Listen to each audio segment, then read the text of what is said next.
Wir haben ein Grab gegraben für lauter junge Knaben. Ist jeder noch ein Kind? Sie liegen in langen Reihen und auch zu Zweien und Dreien, wie sie gefallen sind.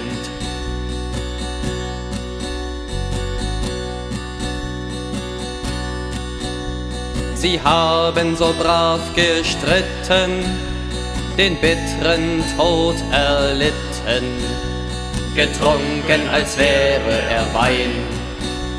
Sie liefen mit Gesange, es war ihnen gar nicht bange, weit in den Feind hinein.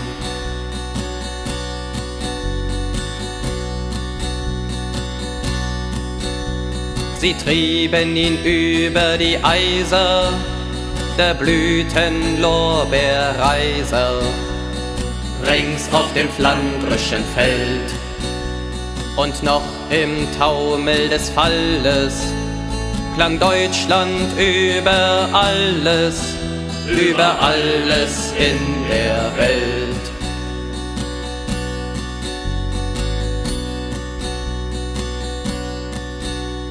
Und nicht eine Handvoll Erden soll ihnen nun davon werden. Sie liegen in fremdem Land, das macht ihnen wenig Kummer, weil jeder im tiefen Schlummer nun ewige Heimat fand.